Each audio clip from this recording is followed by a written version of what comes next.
जय माता दी दोस्तों। आज की इस वीडियो में हम दुर्गा सप्तशती की पाठ अध्याय 12 और 13 का पाठ करेंगे। तो आइए पाठ शुरू करते हैं। अध्याय 12 में हम देवी चरित्रों के पाठ के महात्म्य के बारे में जानेंगे। मैं 3 नेत्रों वाली दुर्गा देवी का ध्यान करता हूँ। उनके श्री अंगों की प्रभा बिजली के समान है। वे सिंह के कंधे पर बैठी हुई भयंकर प्रतीत होती है।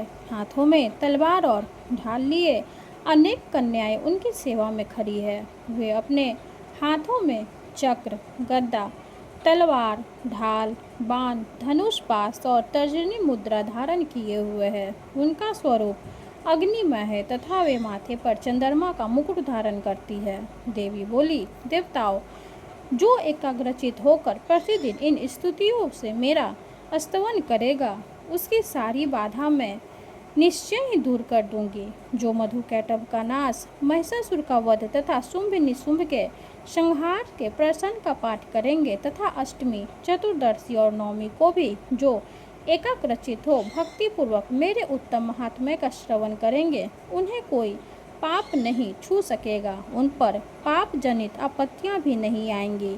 उनके घर में कभी दरिद्रता नहीं होगी तथा उनको कभी प्रेमी जनों के बिछोह का कष्ट भी नहीं भोगना पड़ेगा। इतना ही नहीं, उन्हें शत्रु से, लुटेरों से, राजा से, शस्त्र से, अग्नि से तथा जल की राशि से कभी भय नहीं होगा।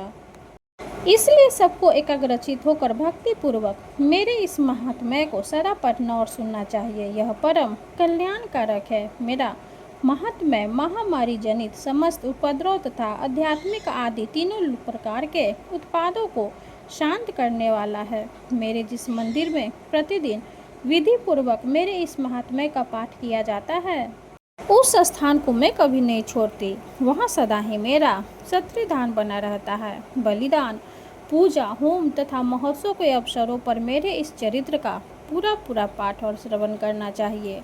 ऐसा करने पर मनुष्य विधि को जानकर या बिना जाने भी मेरे लिए जो बलि, पूजा या होम आदि करेगा, उसे मैं बड़ी प्रसन्नता के साथ ग्रहण करूंगी। शरत काल में जो वार्षिक महापूजा की जाती है, उस अवसर पर जो मेरे इस महात्म्य को भक्ति पूर्वक सुनेगा, वह मनुष्य मेरे प्रसाद से सब बाधाओं से मुक्त तथा धन, धान्य एवं पुत्र से संपन्न होगा। इसमें तनिक भी संदेह नहीं है। मेरे इस महात्म्य, मेरे पार्दुभाव की सुंदर कथाएं तथा युद्ध में किए हुए मेरे पराक्रम सुनने से मनुष्य निर्भय हो जाता है। मेरे महात्म्य का श्रवण करने वाले पुरुषों के शत्रु नष्ट हो जाते हैं, उन्हें कल्याण की प्राप्ति होती है तथा उनका कुल आनंदित रहता है। सर्वत्र शांति क्रम में बुरे स्वप्न दिखाई देने पर तथा ग्रह जनित भयंकर पीड़ा उपस्थित होने पर मेरा महात्म्य श्रवण करना चाहिए। इससे सब विघ्न तथा भयंकर ग्रह पीड़ाएं शांत हो जाती है और मनुष्यों द्वारा देखा हुआ दुख स्वप्न शुभ स्वप्न में परिवर्तित हो जाता है। बाल ग्रहों से आक्रांत हुए बालकों के लिए यह महात्म्य शांति कारक है तथा मनुष्यों के संगठन में फूट होने पर यह अच्छी प्रकार मित्रता कराने वाला होता है। यह महात्म्य समस्त दुराचारियों के बल का नाश करने वाला है। इसके पाठ मात्र से राक्षसों, भूतों और पिशाचों का नाश हो जाता है। मेरा यह महात्म्य मेरे साम्य की प्राप्ति कराने वाला है। पशु, पुष्प, अर्घ, धूप, दीप, गंध आदि उत्तम सामग्री द्वारा पूजा करने से, ब्राह्मणों को भोजन कराने से, होम करने से, प्रतिदिन अभिषेक करने से, नाना प्रकार के अन्य भोगों का अर्पण करने से तथा दान देने आदि से 1 वर्ष तक जो मेरी आराधना की जाती है और उससे मुझे जितनी प्रसन्नता होती है, उतनी प्रसन्नता मेरे इस उत्तम चरित्र का एक बार श्रवण करने मात्र से ही हो जाती है। ये महात्म्य श्रवण करने पर पापों को हर लेता है और आरोग्य प्रदान करता है। मेरे प्रादुर्भाव का कीर्तन समस्त भूतों से रक्षा करता है तथा मेरी युद्ध विषयक चरित्र दुष्ट दैत्यों का संहार करने वाला है। इसके श्रवण करने पर मनुष्य को शत्रु का भय नहीं रहता। देवताओं, तुमने और ब्रह्मर्षियों ने जो मेरी स्तुति की है तथा ब्रह्मा जी ने जो स्तुतियाँ की है, वे सभी कल्याणमयी बुद्धि प्रदान करती है। वन में, सूने मार्ग में अथवा दावानल से घिरे जाने पर, निर्जन स्थान में लुटेरों के दाव में पड़ जाने पर या शत्रुओं से पकड़े जाने पर अथवा जंगल में सिंह, ब्याघ या जंगली हाथियों के पीछा करने पर, कुपित राजा के आदेश से वध या बंधन के स्थान में ले जाने पर, अथवा महासागर में नाव पर बैठने के बाद भारी तूफान से नाव के डगमग होने पर, और अत्यंत भयंकर युद्ध में शास्त्रों का प्रहार होने पर, अथवा वेदना से पीड़ित होने पर, कि बहुना सभी भयानक बाधाओं के उपस्थित होने पर जो मेरे इस चरित्र का स्मरण करता है वह मनुष्य संकट से मुक्त हो जाता है। मेरे प्रभाव से सिंह आदि हिंसक जंतु नष्ट हो जाते हैं तथा लुटेरे और शत्रु भी मेरे चरित्र का स्मरण करने वाले पुरुष से दूर भागते हैं। ऋषि कहते हैं, यो कहकर प्रचंड पराक्रम वाली भगवती चंडिका सब देवताओं के देखते देखते वहीं अंतर्धान हो गई।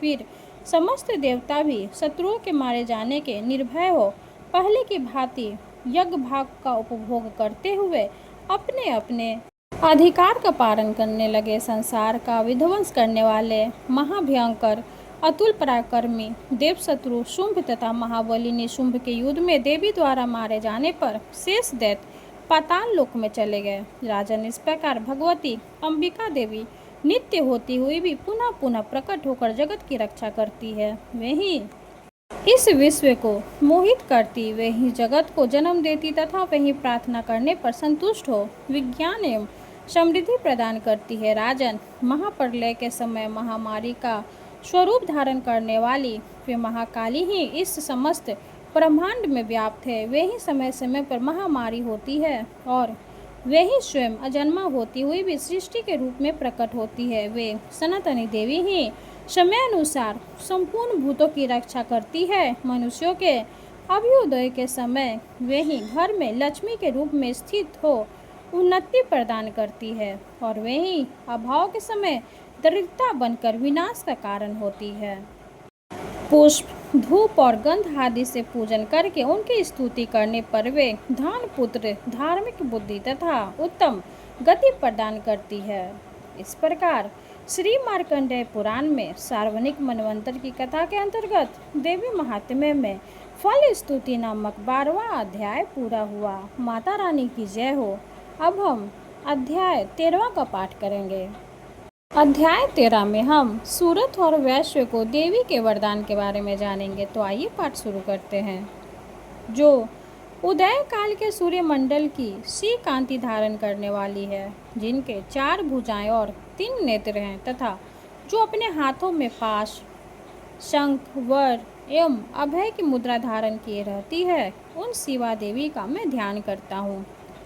ऋषि कहते हैं, राजन, इस प्रकार मैंने तुमसे देवी के उत्तम महात्म्य का वर्णन किया जो इस जगत को धारण करती है। उन देवी का ऐसा ही प्रभाव है, वही विद्या ज्ञान उत्पन्न करती है। भगवान विष्णु की माया स्वरूपा उन भगवती के द्वारा ही तुम ये वैश्य तथा अन्य विवेकी जन मोहित होते हैं, मोहित होते हुए तथा आगे भी मोहित होंगे। महाराज, तुम उन्हीं परमेश्वरी की शरण में जाओ। आराधना करने पर वही मनुष्यों को भोग, स्वर्ग तथा मोक्ष प्रदान करती है।